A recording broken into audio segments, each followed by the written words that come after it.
This is enough to buy you a little dignity."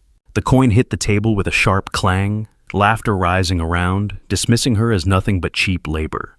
The manager was ordered to replace her, the billion-dollar contract pulled away from her eyes like a taunt. Yet her gaze stayed fixed on a familiar line of ink. She stepped forward, placed her finger firmly on the final page, and her voice cut through the air steady and cold. "Sir, that's my mother's signature." Silence fell. The powerful CEO's hands trembled before he broke down in tears. The entire room froze. A waitress had just exposed the secret an empire had buried for decades. The restaurant was one of those upscale places downtown, all glass and chrome where the plates cost more than most people's rent. Lena Moreno, 26, moved through it like she was invisible. Her black polo was crisp but plain, her dark hair pulled back in a low bun, no makeup, no jewelry except a thin silver ring on her right hand. She carried a tray of water glasses, her steps steady, her face calm. But the people at table 12, they noticed her. Not in a good way. Vanessa Grant, 30, sat there in a tailored blazer, her blonde hair sleek, her nails painted blood red. She was the kind of woman who smiled like she was doing you a favor. Next to her was her father Maxwell Grant, the CEO of Hale Enterprises, his suit sharp enough to cut glass, his eyes scanning the room like he owned it. And Bryce Langford, 40.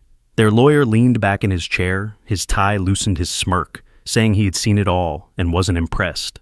Vanessa flicked the coin across the table a quarter that spun and landed near Lena's hand.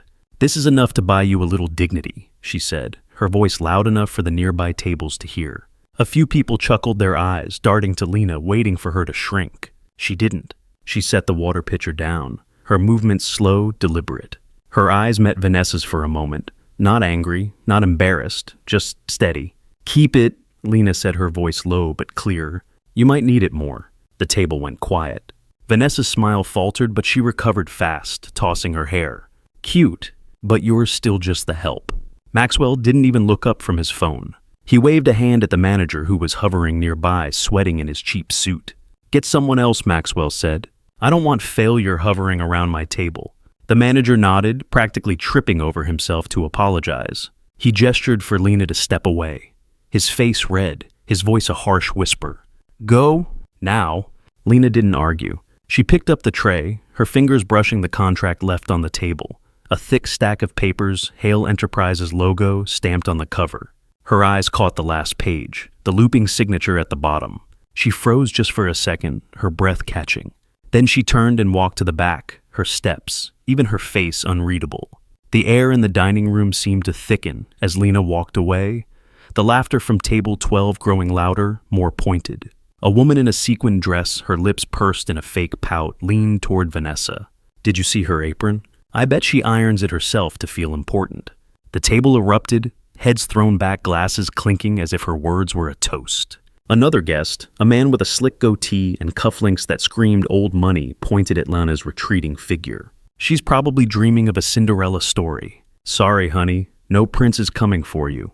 Lena's hand paused on the swinging door to the kitchen, her fingers curling slightly. She didn't turn around, but her shoulders squared, and she pushed through the door with a quiet force that made the laughter falter for just a moment. Bryce leaned forward and his voice dripping with condescension. "Don't stare at the contract, sweetheart. It's not for people like you." The guests around him laughed a sharp, mean sound. One of them, a woman in a silk dress with diamonds dripping from her ears, leaned toward her friend. "She probably thinks she can understand a billion-dollar deal." Adorable. The laughter spread, a wave of it, each person piling on. Another guest, a guy in his 50s with a Rolex and a fake tan, pointed at Lena's retreating figure. "Look at her shoes. Dollar store specials. She doesn't belong here." Lena's hand tightened on the tray, but she didn't turn back. She kept walking, her shoulders straight, her head high. In the kitchen, Lena set the tray down harder than she meant to. The clatter made a busboy glance up, but he didn't say anything. Lena leaned against the counter, her fingers brushing the ring on her hand, twisting it once, twice. She stared at the floor at the scuff marks on her plain black sneakers. The manager burst in, his face still flushed. "What were you thinking, mouthing off to Vanessa Grant? You're lucky they didn't fire you on the spot." Lena looked at him, her eyes steady. "I didn't mouth off," I answered. The manager threw up his hands. "You don't answer people like that. You nod, you smile, you disappear." "Got it." Lena didn't nod. She didn't smile. She just looked at him until he turned away, muttering under his breath. As Lena wiped down a counter, the kitchen door swung open again, and a server, a young guy with nervous eyes, handed her a napkin. "They left this for you," he said, avoiding her gaze. Scrawled in Sharpie across the napkin was a message, "Know your place." Lena stared at it, her fingers still on the rag. She folded the napkin, slowly slipped it into her pocket, and went back to cleaning. The busboy watched her, his mouth half open like he wanted to say something, but he didn't. Lena's face stayed calm, but her movements were sharper now. Each swipe of the rag deliberate, like she was scrubbing away more than just grease. Back in the dining room, the contract was still on the table. Lena had to clear the plates, so she walked back out of her tray, empty now. Vanessa was talking loudly, her voice carrying. "Honestly, it's embarrassing. People like her think they can just insert themselves." Bryce smirked, flipping through the contract. "She probably can't even spell merger." Lena reached for the plates at her hands steady, but her eyes flicked to the contract again. That signature. The way the M curled, the way the pen pressed hard on the last stroke. She'd seen it before, not on contracts, but on birthday cards, on notes tucked into her lunchbox when she was a kid. Her fingers brushed the page as she cleared a glass, and she spoke, her voice quiet but firm. "The company name's misspelled. Whoever wrote this must make that mistake a lot." Vanessa laughed, a sharp barking sound. "Oh, please. You think you're some kind of editor now?" But Bryce's hand paused, his fingers hovering over the page. He flipped it quickly and his jaw tight. Maxwell's eyes narrowed, his voice low. "You're stepping out of line, girl." Lena didn't flinch. She looked at him, her face calm, her voice even. "And no, I'm just remembering." The words hung there heavy, and for a moment, nobody spoke. Vanessa rolled her eyes, but Bryce's face had gone pale, his fingers gripping the contract a little too tight. The dining room lights seemed harsher now, casting shadows on the polished table. A guest, a woman with a tight smile and a pearl necklace, leaned toward Maxwell. "You should have her banned. She's making everyone uncomfortable." Maxwell nodded slightly, his eyes still on Lena. He snapped his fingers, and the manager appeared, of his face a mix of fear and frustration. "Handle this," Maxwell said, his voice flat. The manager turned to Lena, his voice low but sharp. "You're done here. Leave the tray and go." Lena set the tray down, her movements slow, almost ceremonial. She looked at the manager, then at Maxwell, and said, "I'll go when I'm ready." The room stilled, the air heavy with the weight of her words. She turned, her steps measured, and walked out, leaving the napkin with the scrawled message on the table. Lena stood outside the restaurant, the city noise muffled by the weight of the moment. She pulled the napkin from her pocket, staring at the words again. Her fingers traced the Sharpie marks, and for a moment, her lips pressed into a thin line. A street vendor nearby was selling flowers, and the scent of roses hit her hard. Her mom used to keep roses on the kitchen table, their petals falling onto the bills she'd sign with that same looping signature. Lena crumpled the napkin, tossed it into a nearby trash can, and started walking, her steps firm, her eyes fixed ahead. The city moved around her, but she was a still point, untouched by the chaos. Back in the restaurant, the mood had shifted. The guests were still laughing, but it felt forced now. Vanessa was louder than ever, her voice sharp. "What? Now you're going to pretend you're Maria Moreno's daughter or something? That's a cheap storyline, even for you." The laughter came again, but it was thinner now, less certain. Maxwell leaned back, his eyes cold. Maria didn't leave anything for anyone. Bryce chimed in, his voice smooth but sharp. "Those are internal documents. You don't touch them." A guest, a man with slick back hair and a gold chain, snorted. "A waitress playing heiress. That's rich." Lena didn't respond. She reached into her apron, pulled out a folded piece of paper, a photocopy worn at the edges, and set it on the table. She didn't say a word. She just walked away. In the break room, Lena sat alone, the paper still in her hand.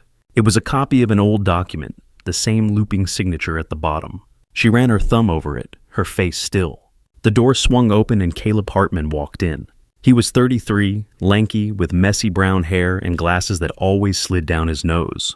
He was a tech engineer, not a regular at the restaurant, but he'd been coming around lately, always sitting at Lena's tables. He dropped into a chair across from her, his laptop bag slung over his shoulder.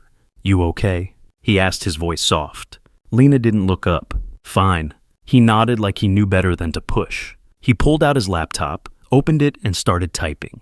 Lena glanced at the screen, saw a folder labeled Moreno. She didn't say anything, but her fingers tightened on the paper. Caleb's fingers paused on the keyboard, and he slid a small key across the table. "Found this in an old storage unit your mom rented," he said, his voice barely above a whisper. "It's for a safe deposit box. Bank on 5th Street. Lena's eyes flicked into the key, her hand still on the photocopy. She didn't move to take it, but her jaw tightened just for a second. "Why are you doing this?" she asked, her voice low, almost a challenge. Caleb pushed his glasses up his eyes, steady. "Because I knew her too. She didn't deserve what they did." Lena's fingers twitched, but she didn't reach for the key. She just nodded once and slipped the photocopy back into her apron. Back in the dining room, the tension was palpable. Vanessa was holding court, her voice louder now, like she was trying to drown out the unease. "She's nobody. Just some girl with a grudge," she said, her eyes darting to the photocopy on the table. A guest, a man with a loud laugh and a custom suit, leaned back. "I bet she made that paper up. Probably printed it at Kinko's." The table laughed, but it was brittle, like glass about to crack. Bryce's smile was gone now, his fingers tapping nervously on his glass. Maxwell's face was a mask, but his knuckles were white. Lena walked back in to clear the dessert plates, and the room seemed to hold its breath. She didn't look at the photocopy, but her presence felt like a weight pressing down on every word they'd said. The manager caught Lena at the bar, his voice low and urgent. "You're pushing it too far. They're calling corporate. You're out if this keeps up." Lena set a glass down her movements, slow her eyes on him. "Then let them call," she said, her voice calm but unyielding. The manager stared, his mouth opening, then closing. He walked away, shaking his head. Lena turned back to the bar, her hand steady as she wiped it down. A customer, an older woman with kind eyes, leaned over. "Don't let them get to you, honey," she said softly. Lena paused, her rag still, then nodded once. The woman smiled, but Lena was already moving her focus unbroken. Back at table 12, a new guest had joined a man in his 60s with a quiet presence and a suit that didn't scream for attention. He was a retired board member, someone who'd known Maria Moreno years ago. He picked up the photocopy, his eyes narrowing as he studied the signature. "This is hers," he said, his voice low but firm. Vanessa snorted, but the sound was weak. "You're buying into this?" she asked. The man didn't look at her. He set the paper down, his fingers lingering on it. "I watched Maria sign deals like this. That's no fake." The table went quiet, the air heavy with the weight of his words. Lena was clearing another table nearby, but her head tilted slightly like she'd heard. The next day, Lena was back at the restaurant. She didn't have a choice. Bills don't pay themselves. The manager gave her a hard look but didn't say anything. Table 12 was booked again, the same group. Vanessa was there, her smile sharper now, like she was waiting for a fight. Maxwell sat at the head, his face unreadable. Bryce was quieter, his eyes darting to Lena every time she passed. The contract was gone, replaced by a new stack of papers. Lena cleared their appetizers, her hands steady, but she noticed the way Bryce's fingers twitched when she got close. Vanessa leaned forward, her voice sweet but venomous. Still dreaming of being someone important. Lena didn't answer. She stacked the plates, her movements precise, and walked away. At the bar, Caleb was waiting. He didn't order anything, just sat there, his laptop open. He slid a USB drive across the counter. "Found something," he said, his voice low. Lena glanced at it, then at him. "What is it?" she asked. He didn't answer, just nodded at the drive. She slipped it into her pocket, her face calm, but her heart was pounding. Back in the dining room, the guests were getting louder, their voices carrying over the clink of glasses. One of them, a woman with a designer purse and a fake laugh, pointed at Lena. "She's still here. I thought they'd fire her after yesterday." Another guest, a man with a loud tie and louder voice, chimed in. "Probably can't afford to lose the job. Look at her." Lena kept moving her tray steady, her face blank. Later that night in her apartment, Lena plugged the USB into her old laptop. The screen flickered, then a video started playing. It was grainy, shot in some back office years ago. Bryce was there, younger, his hair less gray. He was holding a document, the same looping signature visible. Maxwell's voice came through cold and clear. Burn it. Make sure no one ever sees Lena Moreno's name." Lena's hand froze on the mouse. She watched as Bryce lit a match, the paper curling into ash. The video cut out. She sat there staring at the blank screen, her breath shallow. The ring on her finger felt heavier now.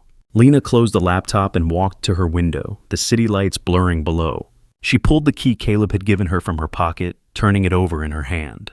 It was small, tarnished, the kind of thing you'd overlook in a drawer.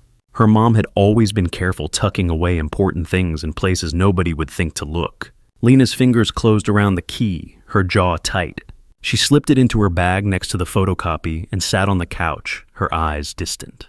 The apartment was quiet, but the weight of the day pressed down on her heavy and unyielding. The next morning, Lena walked into the restaurant with a different kind of energy. She didn't look different. Same black polo, same plain sneakers, but something about her was sharper, more focused.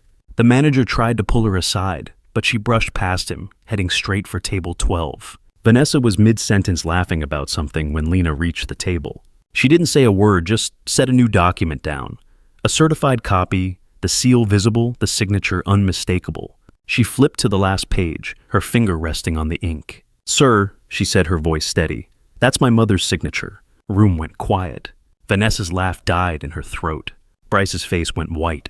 Maxwell's hands shook just for a moment before he clasped them together. An older man at the table, one of the shareholders, leaned forward squinting at the paper. His face changed, his voice low. "I signed with Maria Moreno in 2002. That's her handwriting." The words landed like a bomb. Vanessa tried to laugh it off. "What, you're believing this? Her mom was a nobody." But the shareholder wasn't listening. He looked at Lena, his eyes wide. Bryce started talking too fast, his voice high. "That's not valid. She was unstable. Her signature doesn't mean anything." Lena didn't move. She just looked at him, her voice calm.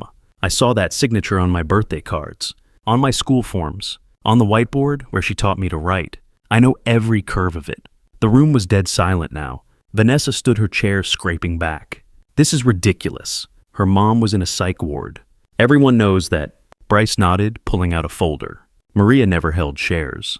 These are the records." Maxwell's voice cut through sharp and final. "Get her out of here. This is over." The manager signaled for security, and 2 guards moved toward Lena. She didn't fight. She let them take her arm, but as they pulled her toward the door, she looked back at Maxwell. "You knew her?" she said, her voice soft but piercing. "You knew—" Maxwell's face didn't change, but his hands clenched tighter. As the guards escorted Lena through the restaurant, a hush fell over the other diners. Faces turned, some curious, some uncomfortable.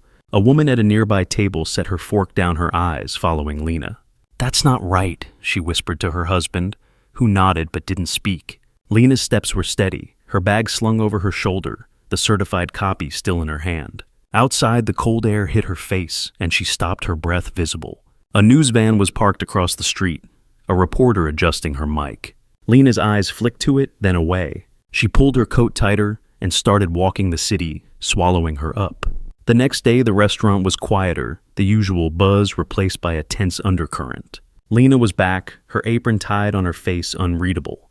The manager avoided her, busying himself with paperwork. Table 12 was half empty now, just Vanessa and Bryce, their voices low, their faces strained. Maxwell was absent, a fact that didn't go unnoticed. A new server approached Lena, a young woman with nervous hands. "They're talking about you," she whispered, glancing toward the table. "They're saying you're trying to ruin them." Lena didn't look up from the glasses she was polishing.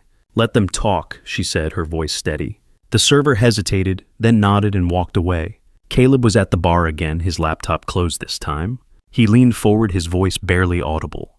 "The bank called. They're ready for you." Lena's hand paused on a glass, her eyes meeting his. She didn't ask questions, just nodded and slipped her apron off. As she walked out, a guest at a nearby table, a man with a loud voice and a cheap suit, called after her. "Running away already? Guess you're not cut out for this." Lena didn't turn. She pushed through the door, her bag in hand, the key and photocopy inside. The street outside was alive with noise, but she moved through it like it didn't exist. At the bank, Lena stood at the counter, the key in her hand.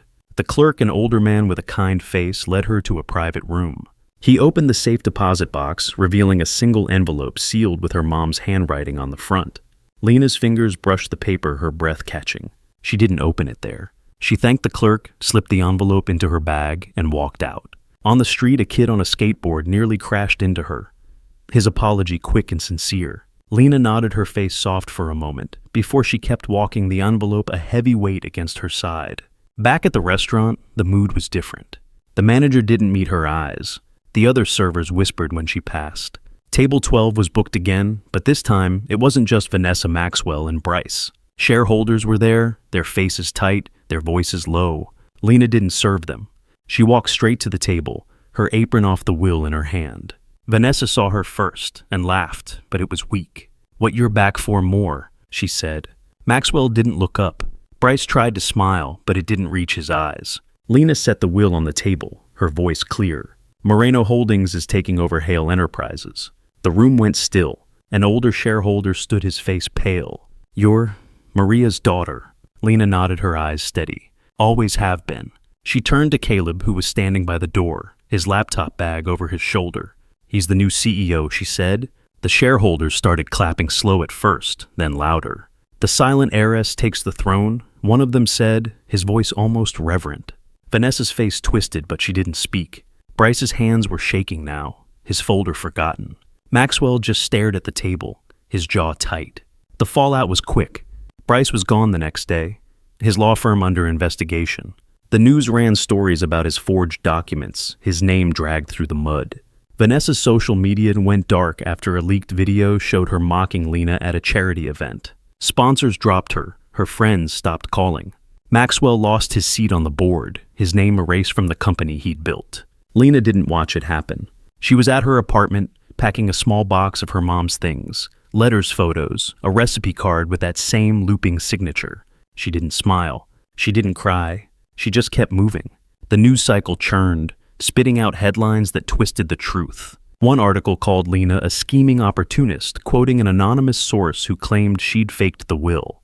Lena saw it on a newsstand while buying coffee, her face unchanged as she handed the cashier $1. The cashier, a young woman with tired eyes, glanced at the headline and then at Lena. "That you?" she asked, her voice curious but kind. Lena didn't answer, just took her coffee and walked away. Later at a diner, she overheard two men at the counter debating the story. "She's got guts," one said. The other shook his head. "She's trouble." Lena sipped her coffee, her eyes on the window, watching the world go by. A week later, Lena was at a community center dropping off a donation of books her mom had loved.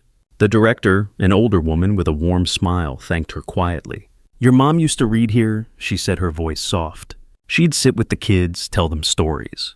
Lena's hand paused on a book, her fingers tracing the worn cover. She knotted her throat tight and handed over the box. As she left, a kid ran up, holding out a drawing of a woman with dark hair and a silver ring. "For you," he said shyly. Lena took it, her eyes lingering on the paper, then folded it carefully and slipped it into her bag. The final blow came at a board meeting a month later. Lena was there, not in a polo, but a plain black dress, her hair still in a bun, her face still bare. Maxwell was in the corner, his suit wrinkled, now his eyes red. Vanessa stood next to him, her face pale, her hands twisting together. Bryce was there too, his tie gone, his face haggard. They tried one last time. Vanessa's voice was soft, almost broken. "If I'd known who you were, I wouldn't have..." Maxwell reached out his hand, shaking. "We can run this together. I'll step back." Bryce just looked at the floor, his voice barely audible. "I was just following orders. Please." Lena didn't answer right away. She set a letter on the table, her mom's handwriting visible through the envelope. She looked at Maxwell, her voice steady. "You were there," she said. "When I was 6, you came to our house. I called you Uncle Max." Maxwell's face crumpled, his hands covering his eyes. "Maria trusted me," he said, his voice breaking. Lena didn't flinch. "She forgave you. I don't..." She turned her steps even and walked out. The room was silent behind her. The news kept talking, calling her cold, ruthless. Moreno, the Ice Queen. One headline read, "Maxwell tried one last jab," his voice hoarse at a press conference. "She's got everything now, but she'll die alone." Vanessa whispered to a reporter, her heart's empty. Bryce told anyone who'd listen, nobody really cares about her. Lena didn't respond. She was at her apartment sorting through a box of old photos. One caught her eye, her at 6, sitting on her mom's lap, Maxwell smiling next to them.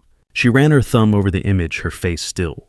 Then she set it down, closed the box, and walked away. At a small park near her apartment, Lena sat on a bench, the drawing from the kid at the community center in her hand.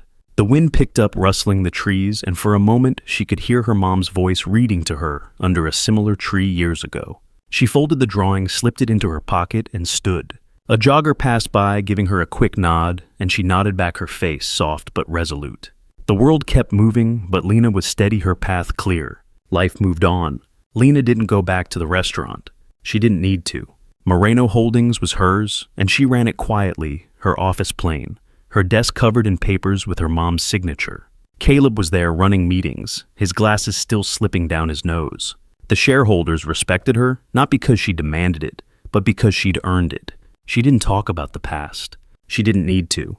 The truth was out, and it was enough. Sometimes, late at night, Lena would sit on her couch, the box of photos open. She'd look at her mom's face the way her smile lit up the frame. She had touched the ring on her finger, twist it once, twice. Nobody else was there, but she wasn't alone. She'd lived through the laughter, the insults, the lies. She'd stood her ground, and she was still standing. You've been judged before, haven't you? Felt that sting that moment when someone looked at you and decided you weren't enough. You weren't wrong to feel it. You weren't alone in that room. Lena's story is yours too. Keep walking. The truth catches up. Where are you watching from? Leave a comment below and hit follow to walk with me through heartbreak, betrayal, and finally healing.